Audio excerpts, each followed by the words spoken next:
Untamed is going to be untamed. It's going to be a little crazy. I want to talk to my people. I want to talk to my brothers and sisters. We can have grace and humility in how we interact with other people. Oh, hot dog, look at you. And nobody talked about what's really happening. And let's have conversations about what truth is.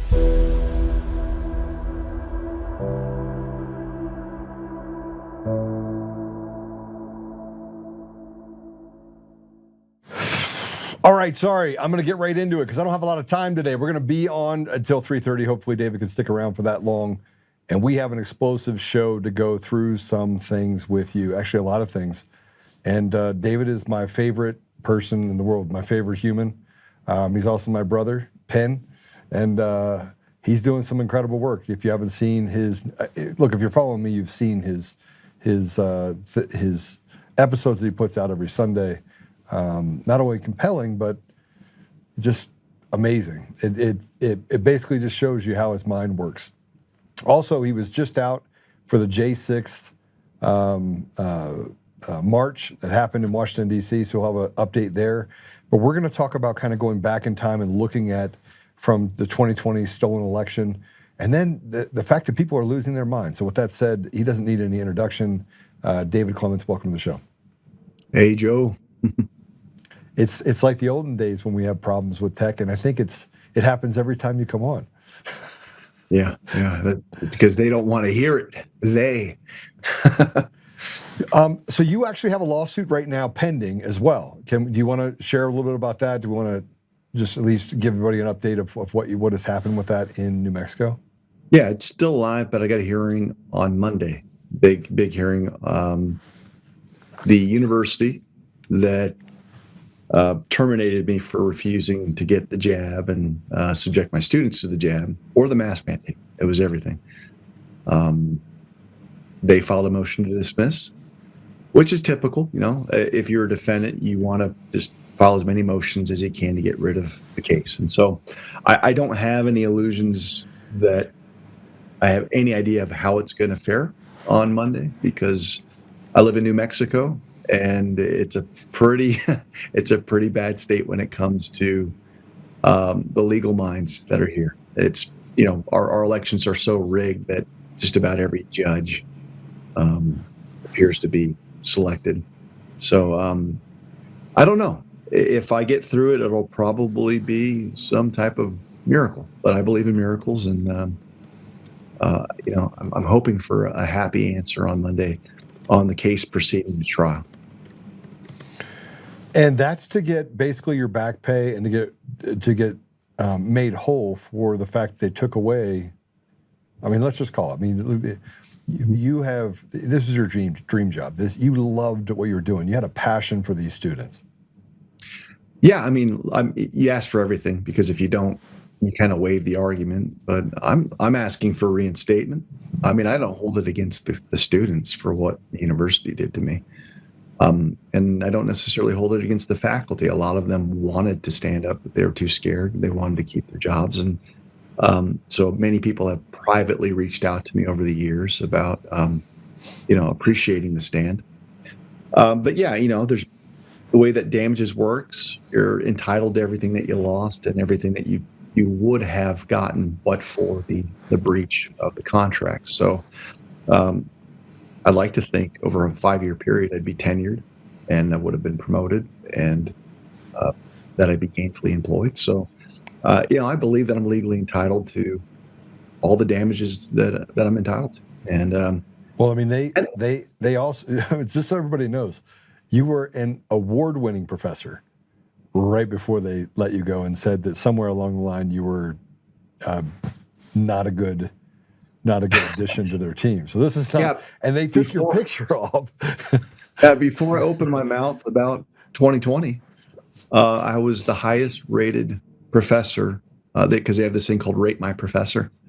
And I was the highest rated professor in the business college. Yeah, I had the awards. I always had waiting list. So basically they'd lift the caps almost every semester. I think every semester I was there, they lifted the caps to either put me into an auditorium or some bigger building so more students can be there. And yeah, so the hearing, there's a lot of boring kind of procedural legal minutia. I won't bore the viewers with that, but that's where evil attorneys make their money, is in the minutia and in the fine print. And so they've got a series of challenges that I hope to overcome. I think I should. If I've got a fair judge, I believe that I'll prevail. But I have to kind of remind myself of the advice that I've been giving other people that have been in this fight, is that, don't beat yourself up if you don't win, because it's rarely about black letter law these days. It's primarily about corruption. And, I've seen so many good lawsuits that have fallen to the wayside, and so many good people, that have had their cases stripped and diminished from the defenses that you can present. And so money's going to be a really, really big test for me. But if I prevail, then I'm one step closer to trial. And that's really what I want. I want to be able to take these guys to trial, because it's a lot of fun. Well, I mean, I believe that from a trial standpoint, there's not a lot of people that are put up against you. I know that. See, I've gotten in an argument with David before. I've never won, and I'm really good. I'm good at arguing. I'm good at debating. I have never won a debate. So much so I threw a cup through a window because I knew I was wrong one night. You're plenty right, Joe. You're plenty right. But just not when we're arguing. Well, no, it's just one of those things where I think I'm just used to. I was shocked when I first became an attorney and I did my first jury trial, and when defense attorneys would just lie through their teeth. At first you're like, my God, that's so wicked. How could this person's lying? I know that they're lying. And then you get, you see it another 1,000 times and then you get over it.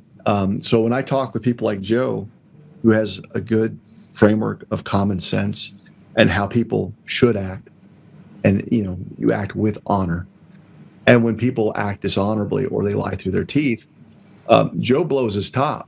But most people that actually have an ethical code would do the same. And I'm here to tell you that I had my own season of doing that until I realized, this is just the way it is. Unless you can prove that they're duplicitous liars, they're going to lie every chance they get. And unfortunately, that's my profession. I thought it was just relegated to like public defenders representing unscrupulous criminals, but you find out that the methodology of how lawyers lie through their teeth just becomes more sophisticated, especially in the areas that we've been focusing on for the past 5 years. Yeah, it rarely becomes about the truth. And that's, I think, the most frustrating part about it. And I'm glad you said it takes about 1,000 times for you to say, this is just how it is. Because I think I've gotten it 1,000 times. Somebody said something about me the other day, and I was like, yeah, okay, well, next. What else? Seethe, demon, just seethe. And I've almost gotten to that place where it's like, okay. Well, it never gets old. When we got on your show just now, I was shocked. I looked at my feed on X, and I had George Magazine call a bunch of posts clips that I put out from Let My People Go, bullshit. And I'm like, and at first I didn't think it was George Magazine, because surely George Magazine, this was a pro-Trump publication, at least at some point.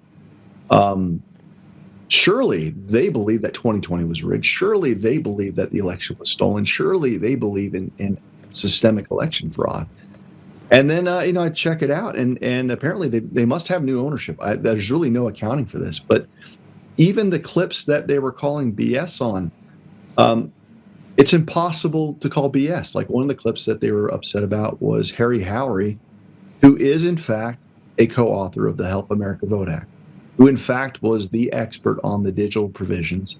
And he says in this very, very short clip that there's been zero material compliance with the Help America Vote Act by the election vendors. Now, you can say what you want, but that's the author. There's no disputing that the author said that. He went on record.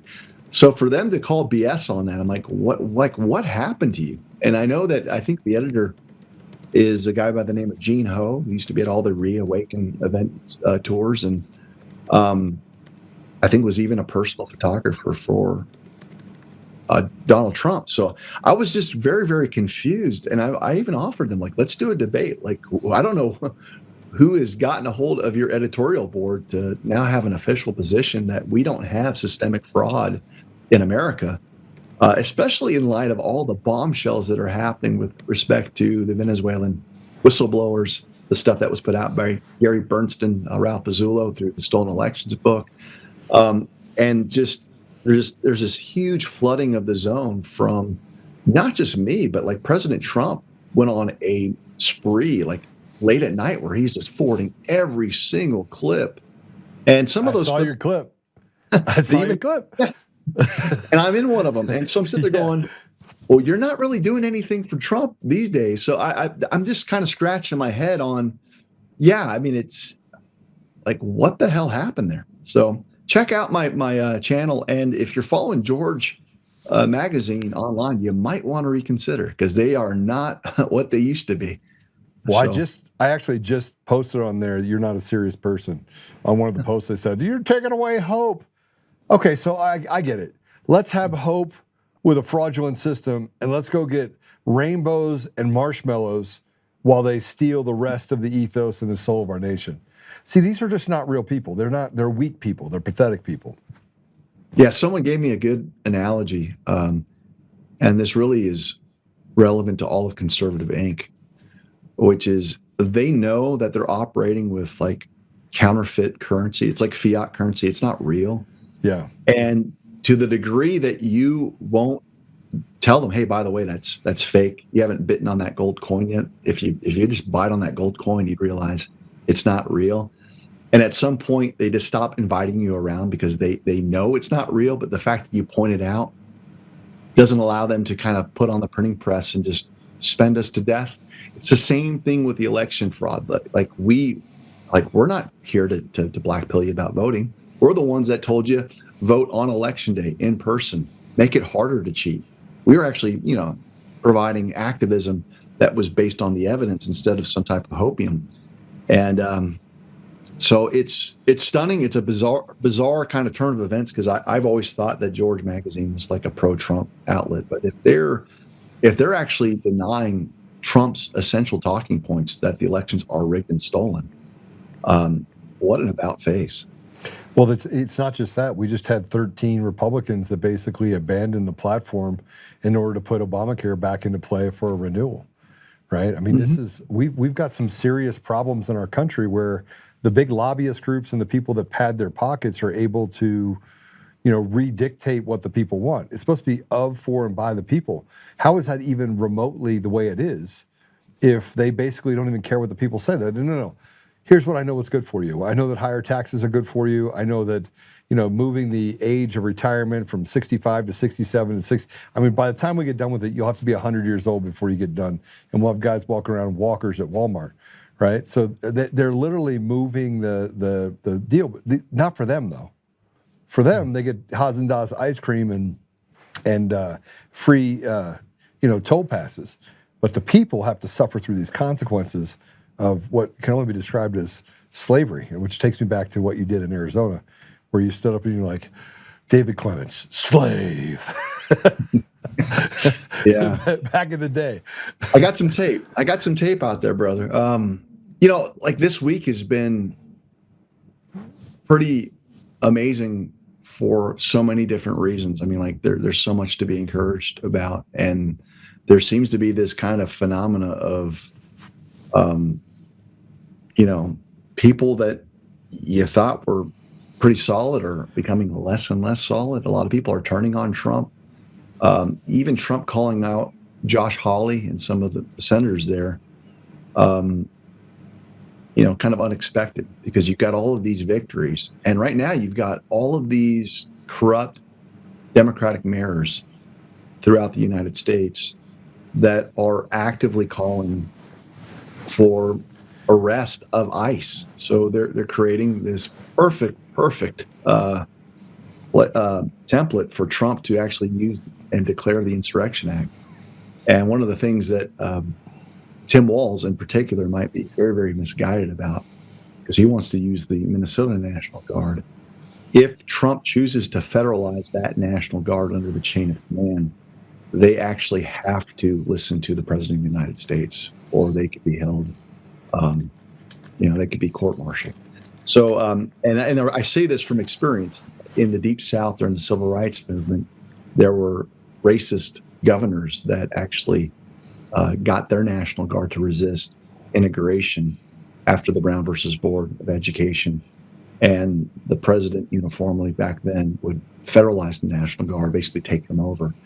And there was also a court decision from the United States Supreme Court recently that at first blush seemed to go against the president, but it really didn't. It actually told the president that you have to use ordinary means before you call upon the National Guard. And when you research what the ordinary course is for the president, it's actually better for him. It's to use the Marines. And so Trump actually hinted at this through a truth post where he said, I'm going to go ahead and call the National Guard out of places like Portland and California. And when the crime comes back, we'll be back stronger and better than ever. I think he's actually signaling to the people that know and have researched this, that if he comes back in there again, it won't be with the National Guard. It will actually be with the Marines. Well, let's address something that you just said, which I think is important. There's a Facebook post, and I know we want to get into Raul because, as you remember, we talked about this several years ago in 2022 when they came forward and said, we have all the information related to how the CIA used and created and harvested U.S. citizens' information and used it for election fraud and for banking fraud. Now, we were able to run a bunch of things for that. But before I do that, you talked about using the Insurrection Act. And about, 200 years ago, or maybe it was like 160 years ago, it was like 170 years ago, the states tried to do this thing too, where they decided that they were going to commit treason and sedition. And there is, let's go ahead and put it up if we would. This is the post that I put up before, and this is the AG of the DA in Philly. Now, here's and maybe, whoops, let me pull it up on my computer because I can't actually see it from there. This post is the Philly DA agent or Philly DA saying that ICE, in the wake of the Minnesota shooting, any law enforcement agent, any ICE agent is going to come to Philly to commit crimes, and you can get the F out of here. I will charge you with those crimes. You will be arrested. You will stand trial. You will be convicted. Donald Trump cannot pardon you for a state court conviction. Do you hear me, ICE agent? This is a direct correlation to Tina Peters and the fact that states have created their own island of crimes, their crime family. And they've been stealing elections for so long that now they have the density of this ideology state by state. This has happened, right? This disease. And this guy, by saying this, is basically saying that as a state or as a community, you can piss off the federal government, can't do anything to us. Is that what you get by what he's saying?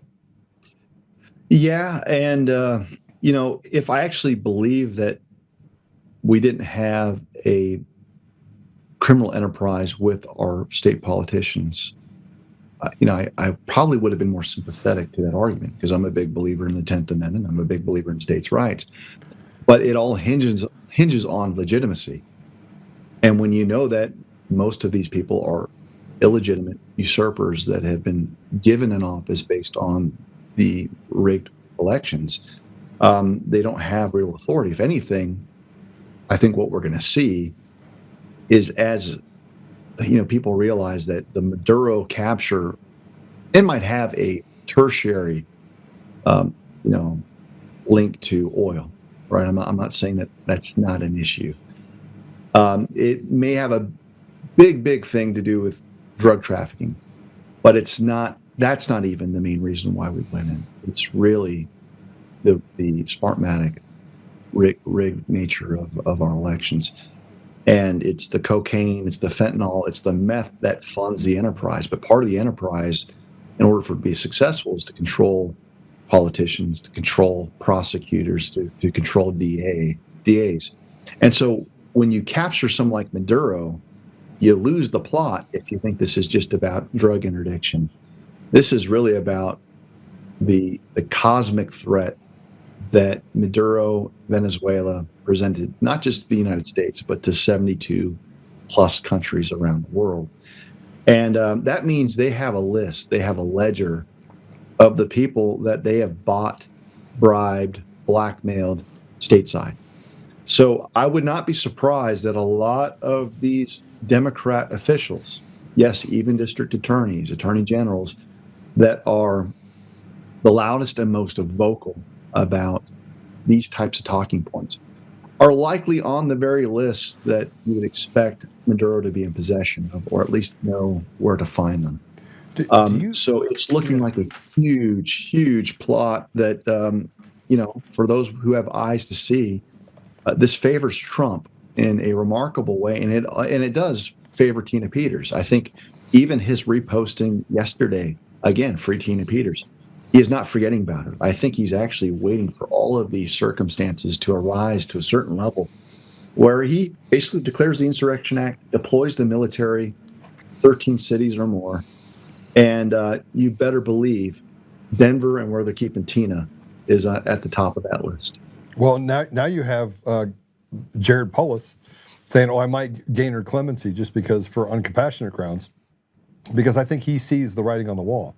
I mean, President Trump, maybe it's happened before, right? Maybe. Mm-hmm. But President Trump stood up and said, everything, by the way, that we've seen that's progress, that's real progress, President Trump has had to put his fingers on it and literally push the button himself, right? But as easily as him eating Skittles, he plucked a leader of a country out of the country when two of the largest world powers were just there, China and Russia, right? And he walked in and he disposed of his security team and took him and his wife out without one casualty, U.S. casualty, did it in 3 hours. Not only that, Joe, he used Delta Force, and this is something that is lost on a lot of people. But I've got friends that are former SEALs. That was a huge, huge thing because a lot of missions, like after the fact, they will deny Delta's involvement. And many people that I talk to are telling me that this also means that if you're not using the Navy SEALs to secure Maduro, there is still a present risk for leaks to come out of the Navy. And so a lot of people that have a much better sense of that kind of world, that's not my world, are saying, Dave, the fact that there were zero leaks, and there's a lot of people that want to actually argue with me about that. Like, you mean the fact that they said that they had a leak, but they didn't use it? That's a lot. Like the Washington Post and the New York Times, apparently they maintain, and even some of the people from the White House are saying that, we let our partners in the press. It's like bullshit. I'm going to tell you right now, and you ask anyone that's in that Navy SEAL Delta Force world, they would not go on a mission, period, if the Washington Post or the New York Times had any knowledge about that mission. It is the most absurd thing to parrot. But people can point to statements from Secretary Rubio. And so I'm sitting there going, well, if you're looking at narratives that serve the Trump administration, they want to use the press to the degree that it favors the narrative to show how amazing this operation was. But don't believe for a second that somehow someone at the Washington Post was privy to a mission that if they were to leak, the entire thing would be for naught with American lives lost. I don't buy it. Maybe there was a time when that would have been true, but given what we know about the Washington Post going back the past 20 years, pretty hard to believe. Well, I mean, let's be honest. In this case, if somebody were to leak it, if somebody were to leak that to the press, as radically left as the press is, and demonic as they are. I mean, look, They put a lot of people in harm's way. Like the police officer up in Minnesota, they wasted no time to dox him and put his name everywhere. Right?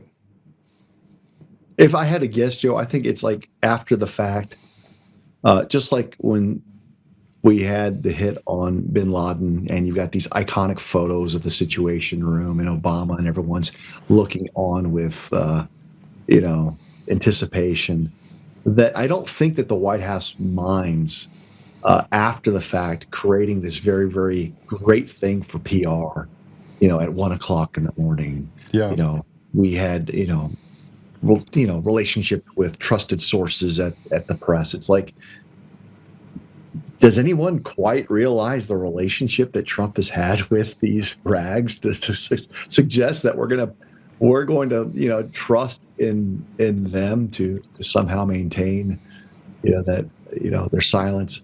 It's doubtful, but it's one of those things I can't prove. But most people that I know from that world, I had become good friends with David Rutherford, who was a SEAL, some other people in counterterrorism in the cyber realm, saying that usually they can spot something going on in the way that they look at cyber channels.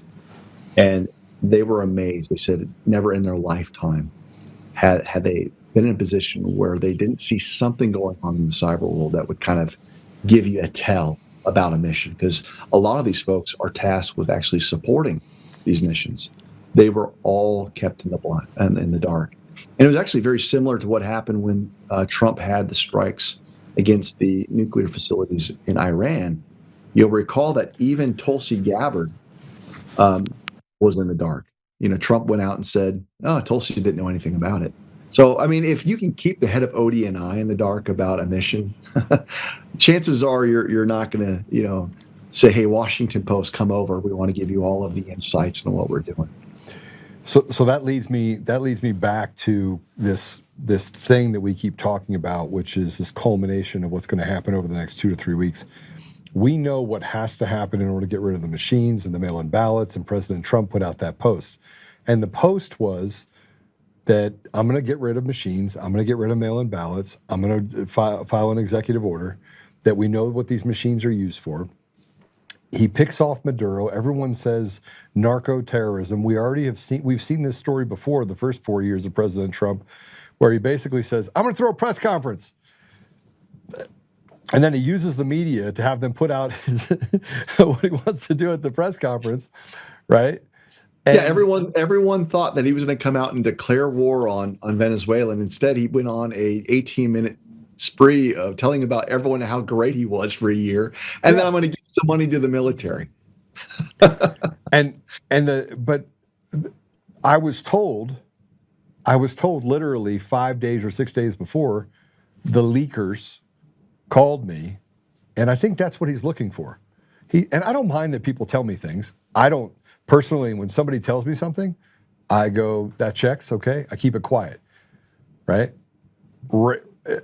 If it's something like as ambiguous as I think President Trump's going to talk about going to war, I'll say that.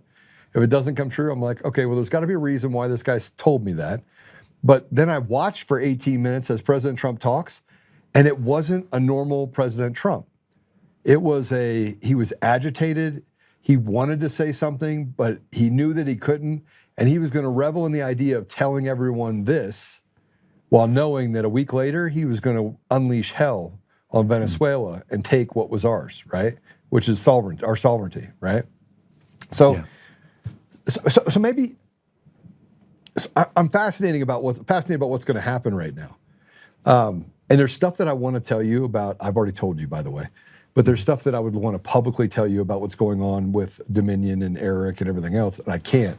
Obviously, I told you, but it's God is working in mysterious ways. President Trump is doing some amazing things, keeping things quiet, getting things done, and I'm a very pessimistically optimistic person, as you know. But there was a time there that I was pretty I was like, this is not going to work out.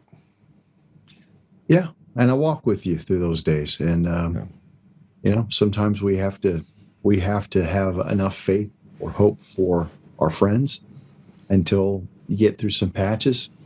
Most of us were hanging on pins and needles last November of 24. That was the end of the country. Trump did come through.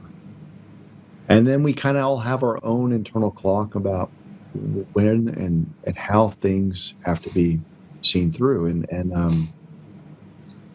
And right now, I think Trump is he's moving even faster this year than he did at the start of last year. And that sounds like it's hard to believe, but you look at, from the food pyramid to going from 70 some vaccines to 11 for the vaccine schedule, to not allowing the BlackRocks of the world to own certain types of real estate to help people like us own homes, to bringing down the interest rates. I mean, it's all coming at once, and it's coming so quickly that Team Evil's having a hard time keeping up because they want to be fixated on what happened with Maduro. And in 24 hours, he's forced them to jump on a different topic. And then you have what happened with the ICE shooting. And so it the chaos seems to be favoring Trump, if that makes sense. It's like he is setting the tone and using the frequency of everything that he's deploying, whether it's through Scott Bessent, Hegseth, Rubio, and the momentum is just so fascinating to watch. So I'm really, really encouraged by it, Joe. And some of the other things where he's using the Department of Labor website, to use these messages that have been reserved kind of for the Q stuff, trust the plan. I mean, so he is continuing to give a hat tip to a very, very marginalized group, which he's basically telling you, I'm using the military. and I've been, over the past 6 months, laying out what I think is going on with the military. He really can't be any more overt at this point. That's exactly what he's doing. And I would not be surprised that in the next week or so that he deploys the military in all of these cities and we start seeing massive arrests. I mean, the game board has been set. And so we're all waiting for it. I'm just so excited because I see the board clearly. All right, so let's get to the board. Let's talk about the board real quick. I think people really want to hear about this. Back in 2022, Patrick and I was just going through this with one of the person that I had go into Romania. And if you remember, David, I couldn't go.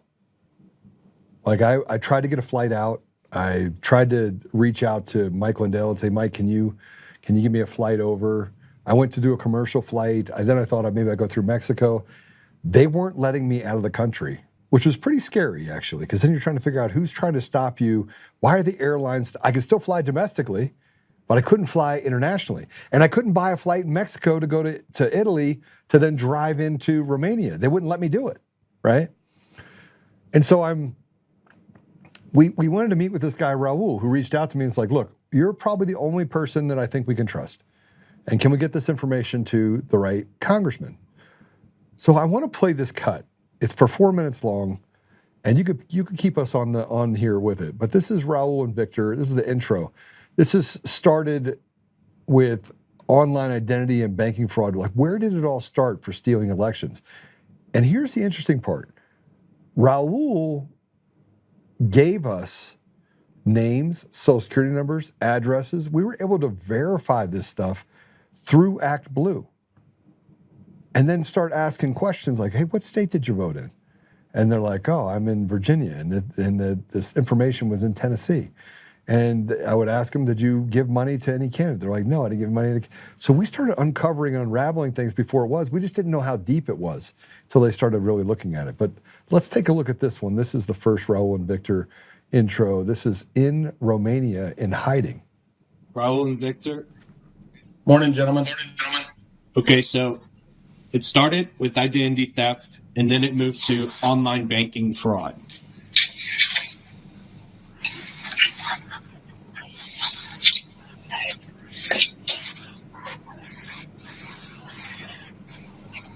Okay. We ready to go for it? Okay. Guys, we don't have too much time. We are ready. Yep. So, after online banking fraud, what was the next When step? online banking fraud is done, from the process of the online banking fraud, the remaining victims' identities were used in order to use them as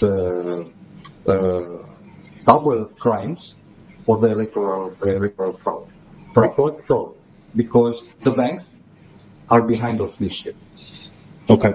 So this is a search, and the bank never wanted to solve this problem because there is an algorithm that I will show you and I will present it in the right moment. Okay. That it will prove that from each fraud, the bank is winning and the citizen is paying. They want to hide this shit from 20 years ago. Okay. So this is the primary crime, and because of this shit, they need to use the identities in order to secure the next president and the next power in charge, in order to cover up everything. So it's all about the money. It's all about the power. They just need to find the right way. And in order to find this way, they have two actors. One, of course, they are the banks.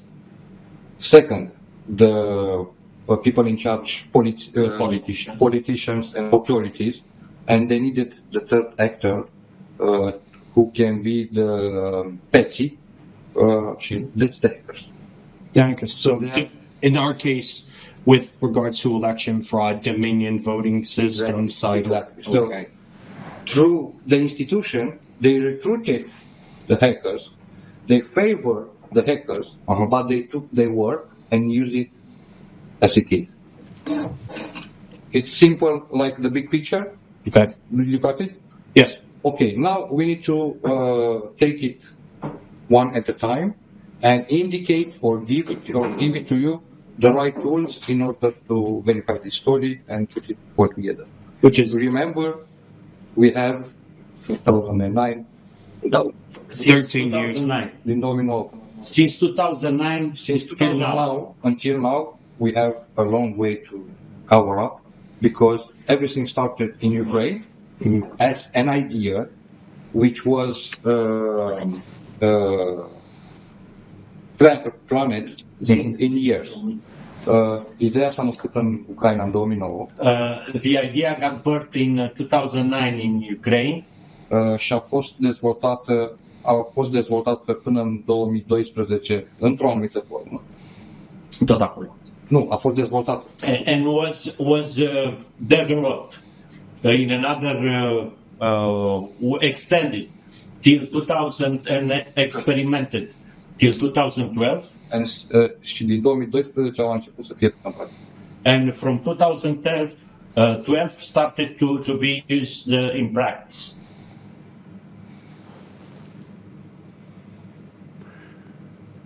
So this is the beginning of it. And David, he worked for a company called Fox IT. Fox IT is a front for the CIA. Now, Raul's kind of the glue. And this is how we got into roaming networks and what Dominion was using in order to create their data centers. And then we were able to find roaming networks connected to transportation systems all over the United States, all run by Serbians, all hiding in plain sight. Now, this next one is Raul but this is communication between Raul and the guy from Homeland Security. And let's take a look at this. I will give you this one. Okay. But we need to discuss it first because if you don't, without me, it's nothing. Okay. I'm the glue in this shit. Okay. And the glue that keeps the pages together. Yeah. So this is the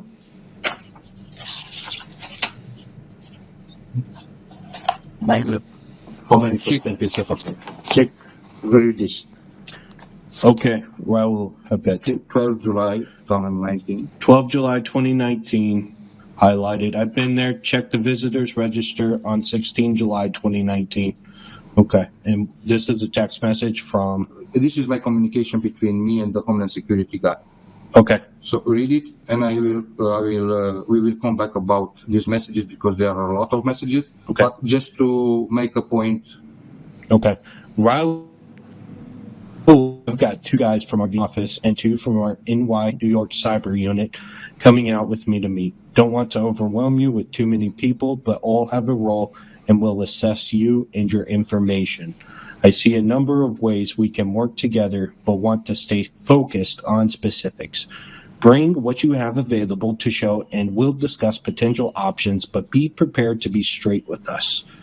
The ellipsis, the who, what, when, and where in totality is important for us to make a good judgment. Just want you to be prepared so you aren't caught off guard. This is a native English speaker. What? This is definitely American. Okay. Scott C. All my words will be doubled by documents and samples. What I don't have, I will tell where it can be found. Exactly the point. Sounds fair? Yes. However, I may ask you to forget about the past and focus on the future. Hold on. Regarding this phrase right Okay. here, I want to make some completation which is not seen here. Okay. On the meeting in the U.S. Embassy, they proposed me to forget about the information which I have regarding the election fraud and the banking and the identity theft. Okay. Instead, I will get a Washington, D.C. seat, $1 million in cash, and I can... Got that? Million? $1 million there in the embassy. Okay. Continue. Just a second. Yes. In this condition, we work up front. Are you okay for us to record also? Yes. Okay. Yes. Absolutely. We meet in the embassy, then the proposal is like this. One seat in Washington, offered by one of these guys, one of the guys from the New York cyber.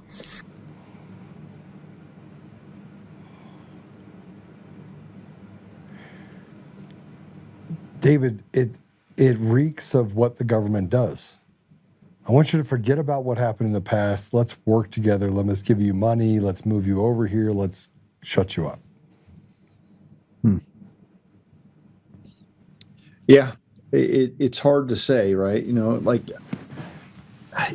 when I look back at these videos or I hear the whistleblowers, one of the things that strikes me is that as civilians, we were over the target. I mean, you were over the target. We were, and this was from publicly available information. So we didn't even get to really look into the guts, with the exception of just a few people who we all know.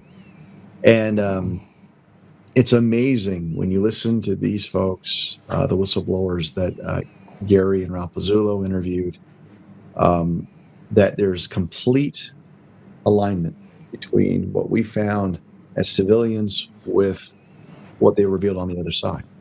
Like there's really no discordance between the two sides. And that's cool. And it's cool to experience it here. Like I was actually quite used to it as a prosecutor, because I'm never allowed to talk with a criminal defendant. You know, they're surrounded by lawyers. They have the right to remain silent throughout a proceeding. And so it's not until you actually get a conviction and you exert leverage that someone kind of gives you a statement because they want to save themselves. And they'll tell you, you're absolutely right on this, this, this, and this. You're wrong on this, but that's understandable. And so you have to have a talent to visualize things where there's a ton of gaps, but you know for a fact this can't lead to this outcome unless this is true or this is Correct. true. Yeah. And that's where we're at right now. And so it's liberating. It's also kind of given the election integrity movement a shot in the arm of confidence that here we are, we're not crazy. We've got people that were there with Smartmatic telling us exactly how it's happening. So it seems like the only psyops that we're really seeing right now from the election integrity side is there's a little bit of glory hounding where people are, I think, trying to take credit for saving the world. And there's kind of a push on that. I think you can kind of put up with it to some degree. Yeah, like the Tories of the world. Yeah. Who got mad because I said you can't come on until you apologize to David. She's like, oh, and I'm thinking, and then she told me that I took her work, and I'm like, she's like the queen of take everybody's work. I was the first. Yeah, she's accused everyone of that. But I mean, like even the stuff that happened with Emerald Robinson, whom I love. I think she's done a great job. She's put out so much great stuff. Yeah. But there's kind of this narrative out there about here's the three men that saved the 2024 election.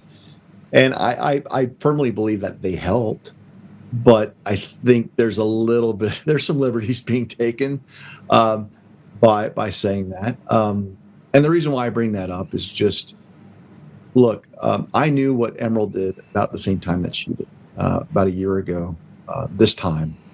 I've met with Martin Rodeo.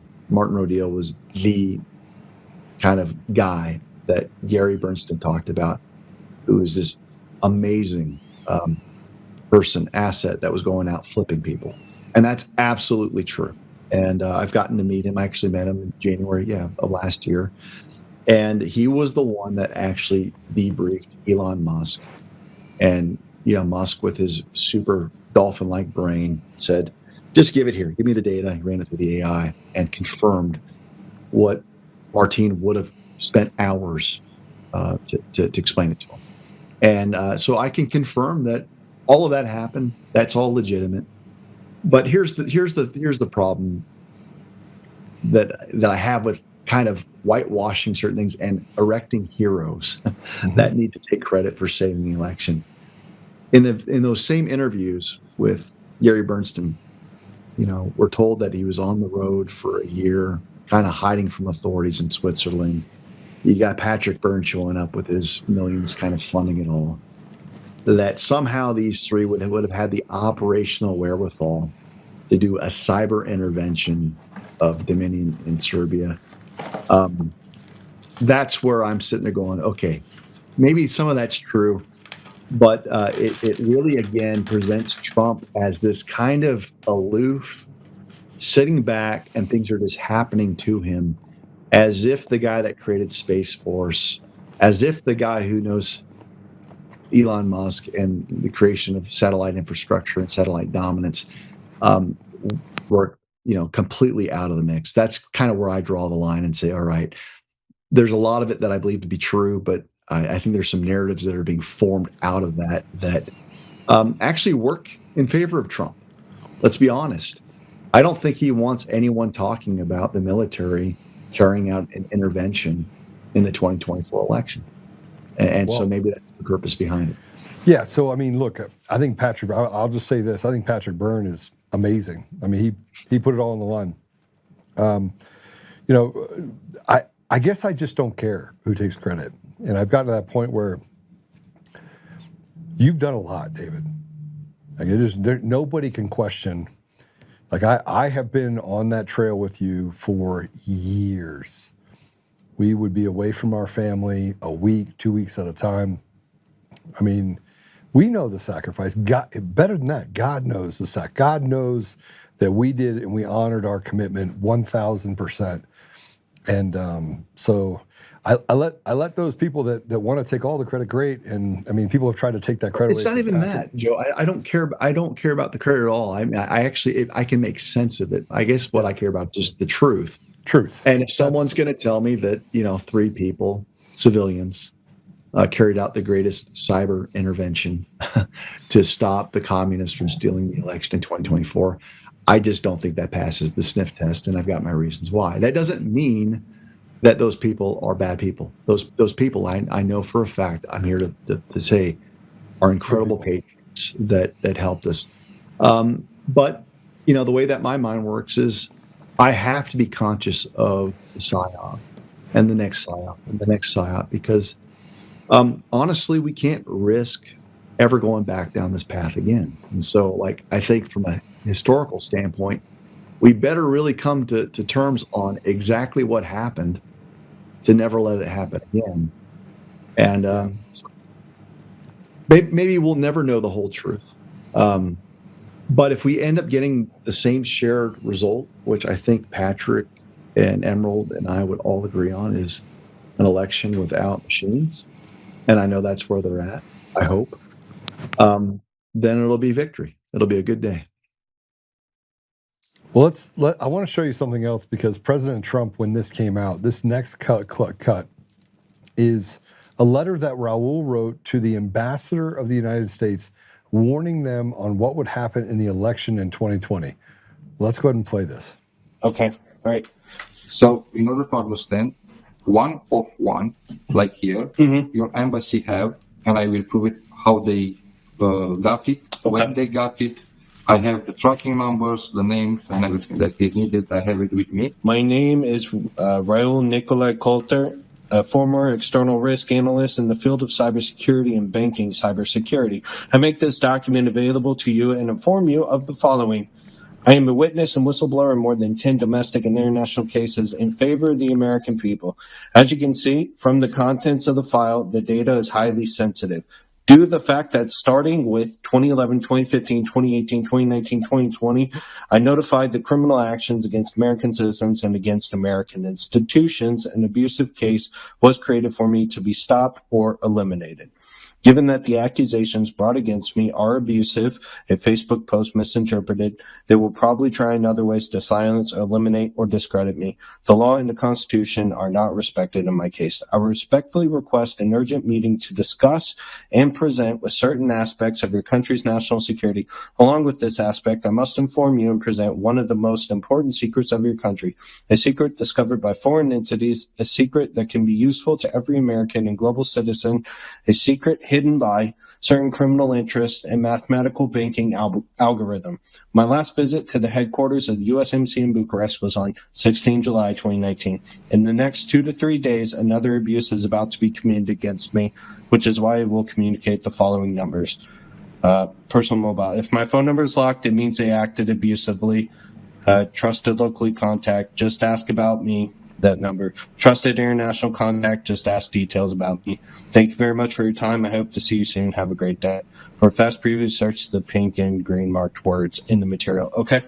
So did you make a big picture regarding what this thing is? Yes. This is the most important thing from everything.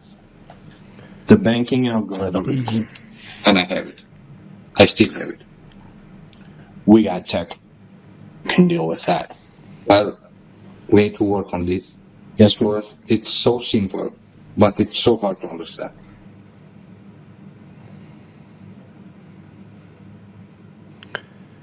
So, David, the reason why I bring that up is because he told the ambassador again. Have you heard anything about that? Did any ambassador ever bring that up? Did it ever hit? I delivered this stuff to the congressman. I went to Jim Jordan's office. What happened to it? Yeah.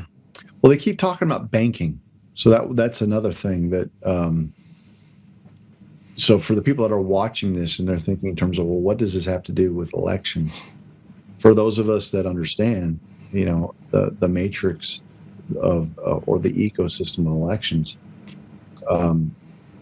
start thinking about Act Blue, start thinking about Win Red, start thinking about a way to fund the ecosystem. And that's where the banking is so important. This is how you fund NGOs. This is how you fund Stacey Abrams and Happy Faces. You have it all graphed out because while you've got cyber operations, at some point there's going to have to be some human flesh involved to carry out certain assignments. There's got to be someone that's got to be in the room, a la Ruby Freeman, Shay Moss. There's got to be someone that's got that drive, right?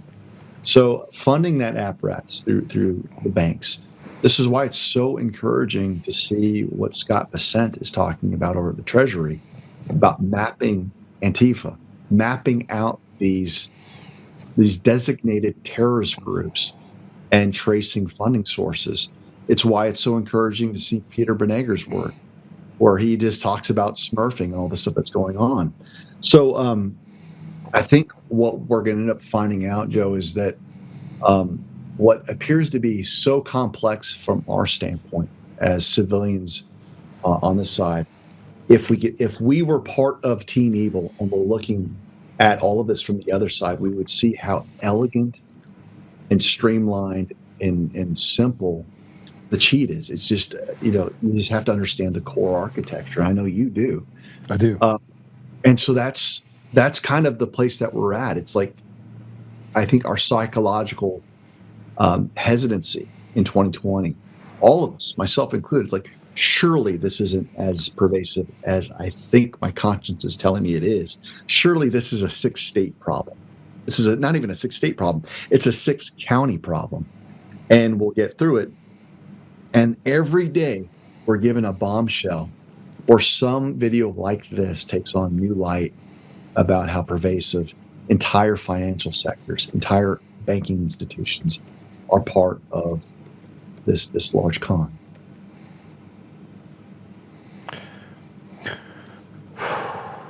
I'm not going to play the rest of the videos because I only have a little bit more time with you. I'm going to play it out. We'll play more of these, and you guys can create cuts on these as well, right? So just put them out on all the socials.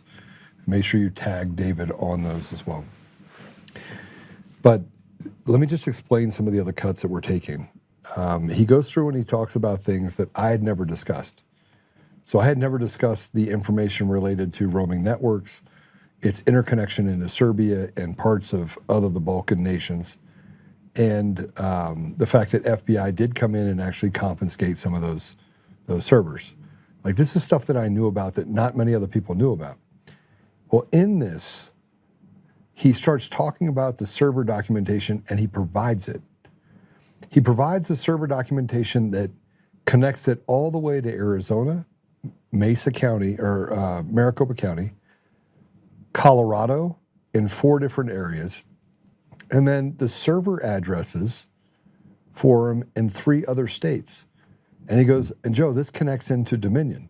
So this basically shows that these are the servers that were used to write the code for Dominion that could go in and just change them. And remember what we talked about back in 2021 and 2022? I said, David, how many people do you think is needed to execute a theft of an election at the local level all the way up to the national level? I think I remember it just being one. Just one. Yeah. And for 5 years we've talked about Eric Coomer. You wrote an entire movie on Eric Coomer. Did you get served anything on Eric Coomer when you made the movie? Did they do anything to you? I mean, you were prepared for it. Did they do anything to you? Well, they've done plenty, but it's all been through proxies, the disciplinary boards of my state. So there was a huge campaign to basically do a professional assassination of my career. What didn't serve their interest is to have a guy who could represent himself and not stand up and stand up to them and use a platform. So I think they wanted to negate that strength, which I had, and say, well, let's just write 1,000 hit pieces on the guy, make everyone think he's crazy. And to some degree, it's worked. I don't think they thought we were going to be as resilient as we've been. And I don't think they thought that we'd put out a movie that had a South Park creation of Heinrich Coomer. But I can tell you this, I've had other cases with other people that I've represented where Dominion knows exactly who I am. When I did the defense of the deposition of Jeff Lemberg in Curling versus Raffensperger, we had 18 attorneys on the other side, most of which were sympathetic to Dominion. They knew who I was. And even in a mediation that involved Dominion, I was supposed to represent someone. I don't want at liberty to share who that is, and who wanted to retain my services to defend his mediation. And everyone on the other side, all of these Dominion attorneys, said that if Clements shows up, we're not having a mediation. That's so I'm reviled by Dominion for throwing monkey wrenches wherever I can find them. And I think that's also one of the reasons why my clients, who I won't disclose who they are, have been protected in some of the criminal prosecutions. There was an attempt to go after one of my clients in the RICO case. I was able to throw a monkey wrench into that. And then you have corrupt DJ Hilson, who's a special prosecutor in Michigan, who's going after Stephanie Lambert, Matt DiPerno, Claire Rendon. And all of a sudden, they've gone radio silent on some of my clients. And so I'd like to think that they are now not so certain, Joe, that they're going to see the day of being able to wrap up their trap for really, really good people. And when people start getting really, really quiet and they're not as quick to schedule up the next trial and issue subpoenas for people that you know and love, that's a really good sign. Yeah, well, I still have to wrap up all my experts. So I'm hoping to give Jeff Lindbergh a show for one of those. He'd be basically the nail in the coffin with Roger Fuller and a bunch of other people. So there's so much, brother. There's so much. But I want to finish the discussion today with this. 5 years. I want to know, what have you learned in 5 years? And this is a big question. Do you regret the last 5 years? What's the greatest thing that you got out of the last 5 years? And what's the greatest disappointment? I mean, so that's a lot. You know. Yeah. Well, I wouldn't change any of it. I think that it'd be a mistake to judge this season by the outcome that I think we're going to experience, which is victory. I really believe that. If you think in terms of this is a 5-year journey, then there's like a bittersweet, almost like if this was about a political victory, if this was about Trump winning, then I would tell you, no, it's not worth it, because the problems that our nation faces are bigger than politics. Yeah. This is about a generational vision for our children and our grandchildren. And so in that respect, I would say that the thing that I'm most thankful for is that my faith was tested to such a degree that I ended up having a sweeter relationship with Jesus. I mean, because you're brought to your wit's end. I felt like the last 5 years was basically me having to die to all of my own idols, and the idol of my job, my identity in a job, being a professor. I had to die to financial security. I had to die to letting what people printed about me really bother me. I had to die to being liked and loved by people that I really wanted to be liked by. And so through all of that refiner's fire, God met me. And I think what he was trying to do is purify and perfect a child that he loves, Lord willing, for something greater. And I don't know what that is, or maybe I do, and I'm just not going to share it. But I think that we all of us that have participated in this great war to reclaim our country and have stood up and stepped up. We have a divine purpose that God will continue to reveal to us for the rest of our lives. And so I really do see the people that have stepped up as modern day founders of a reclaimed America. And we didn't learn all these lessons to now go retire and play golf and take it easy. I actually think it's going to be the exact opposite, that we're going to have an absence of a major vacuum if the exposure that I expect occurs, where we need people to govern. We need the right people to govern, to replace those that have committed treason. And for me, that's not, running for office. It's by providing an environment for honest people to run for office. But I think that's going to be really what I devote my time and passion, is that when we secure this victory, that we don't give it up the day after by forgetting all of the lessons that we've learned. So that's on the positive side. I think just the sweetness of my walk with Jesus. I feel like I'm more alive. I'm more knowledgeable. I think I'm more intelligent than I was 5 years ago. I think I'm more realistic. And yet I also have a faith that no one's going to take away from me.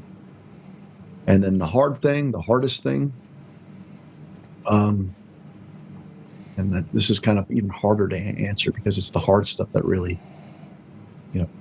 it's the pressure that produces the diamond, right? You squeeze the coal, right?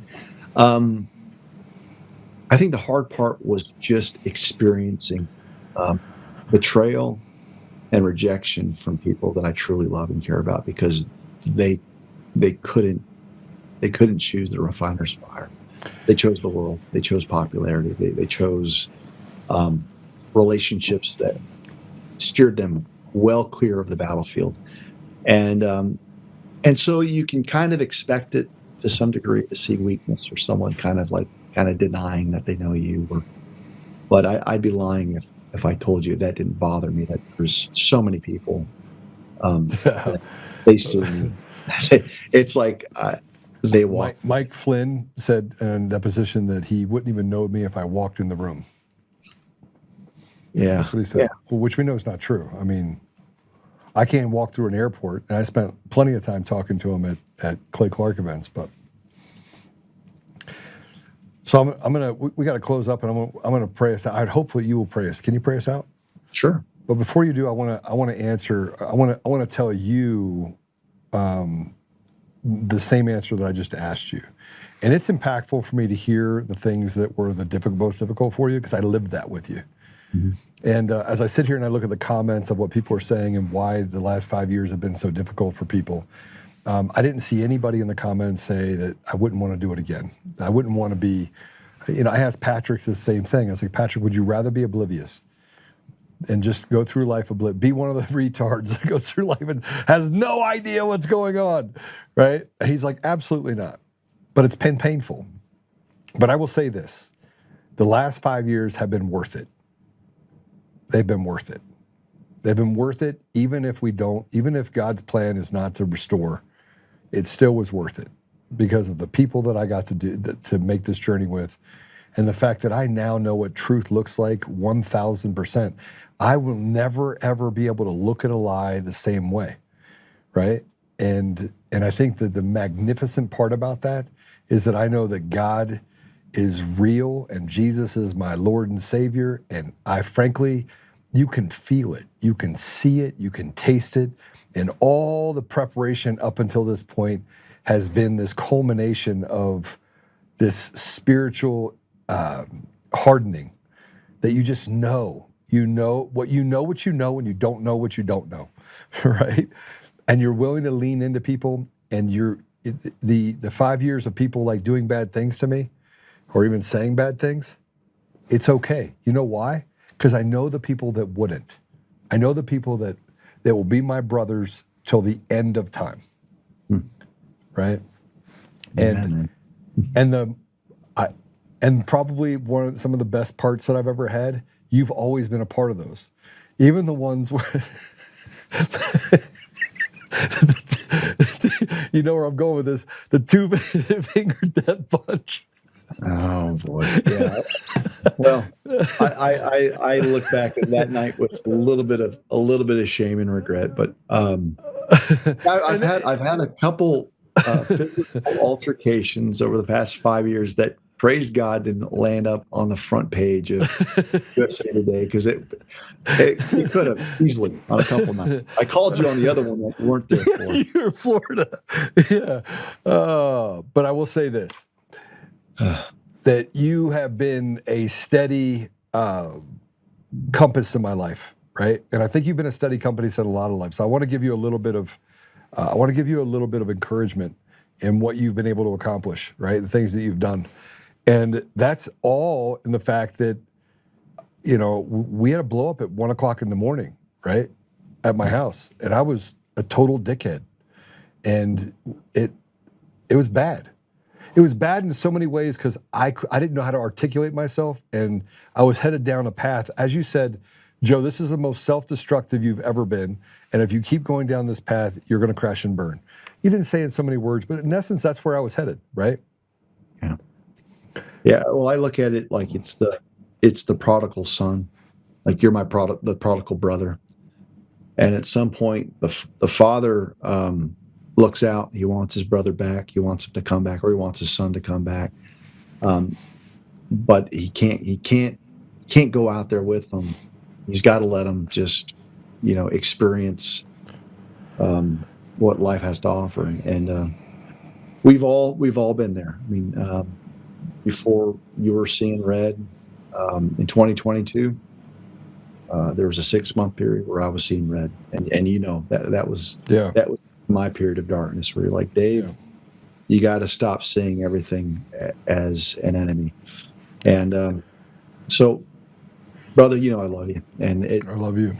That wasn't going to change. In fact, I think even in those messages to one another, it's kind of like, I know I'm going to get you back, but sometimes you just have to have a season where you start punching the waves. Sometimes it's like when I was a kid, I remember just going to the beach and I just remember doing karate. Like I'm fighting the waves in my head. It's like I'm doing it. But if someone really thinks that this 8-year-old kid is going to stop waves from coming, that's kind of where we've all been. Is there's got to be something so biblical in this providential story arc, and I'm proud of many things, but finding friends and some friends that are family. Your family. We are spiritually adopted brothers. Folks, if you don't know why Joe calls me Brother Penn and I call him Brother Penn, one of the last living descendants of William Penn, which Pennsylvania was named after.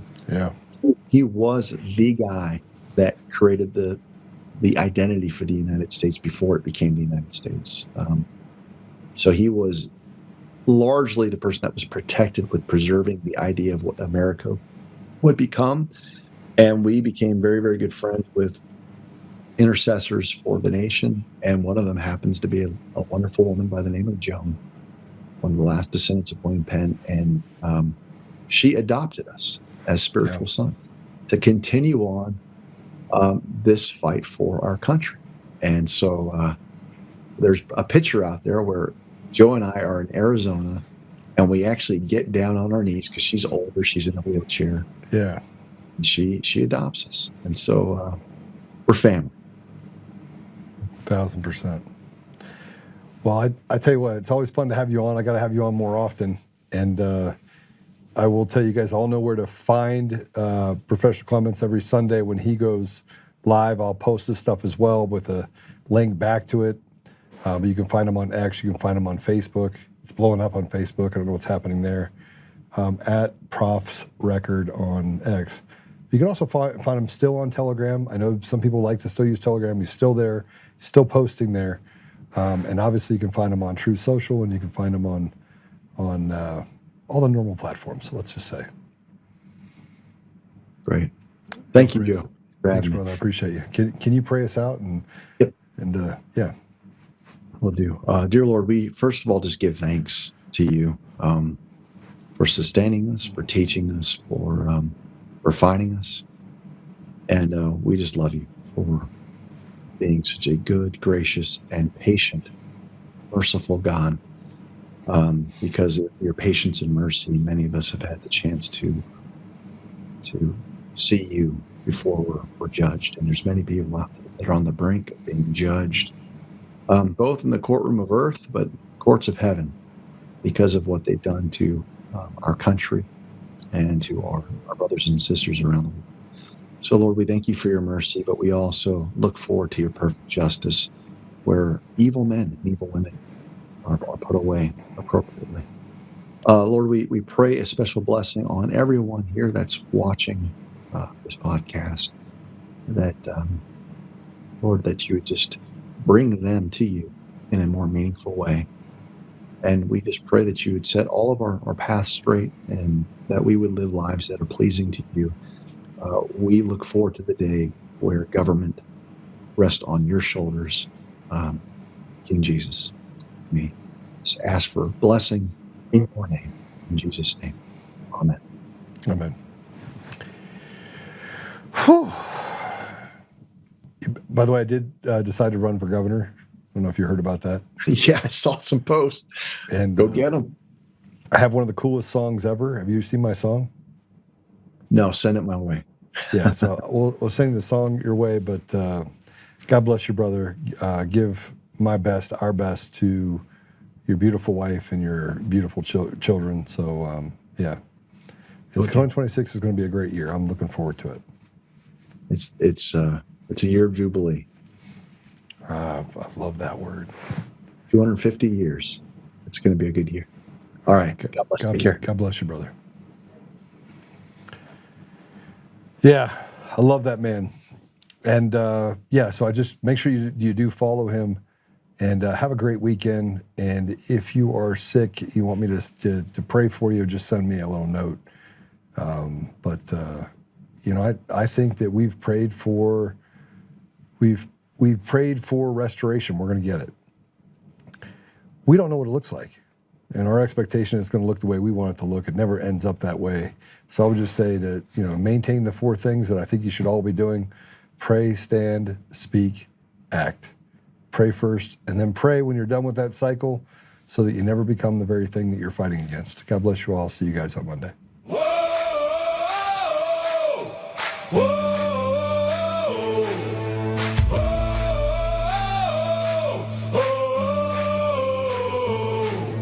Rising from the fight for the forgotten and the free, exposing rigged machines, Kuma's lies, Dominion's deceit, pays a grand each day, shielding truth from corrupt halls, but he won't back down, standing tall through it all.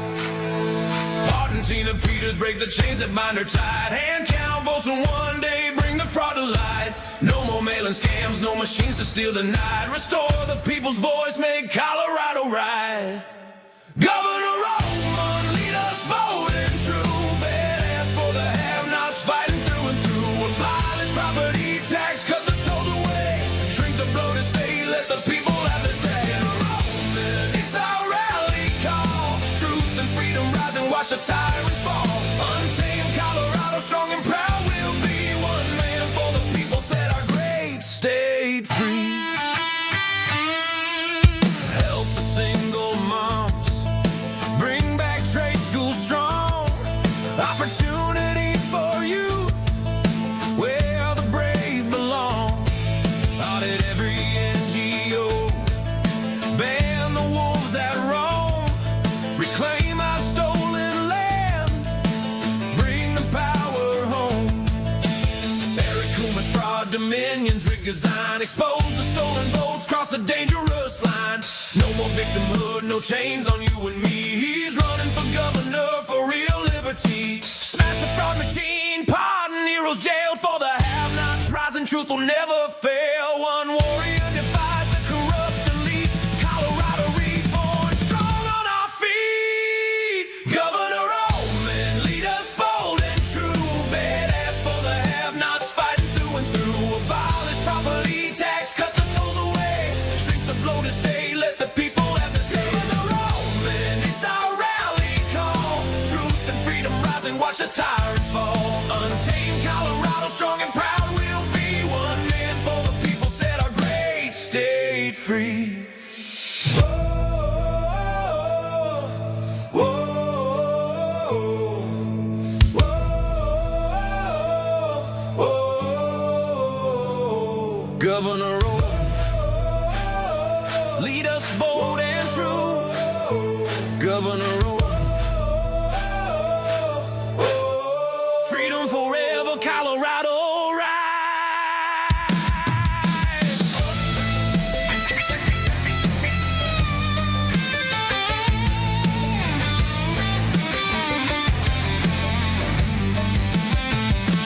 Governor Raul,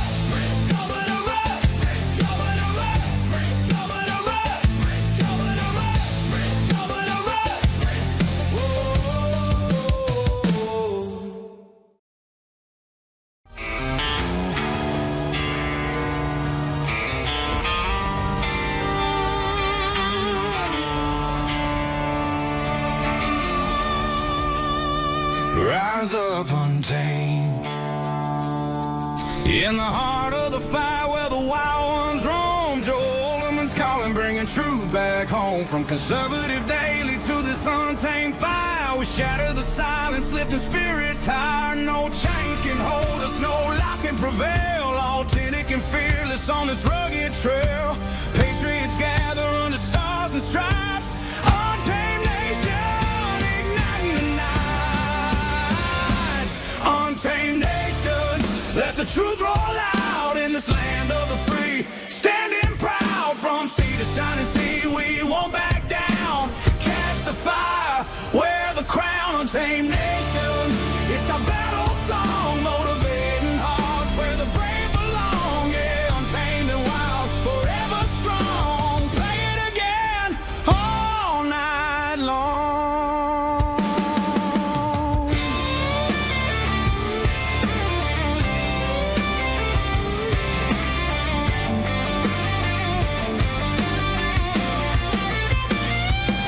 Break the mold, chase the real.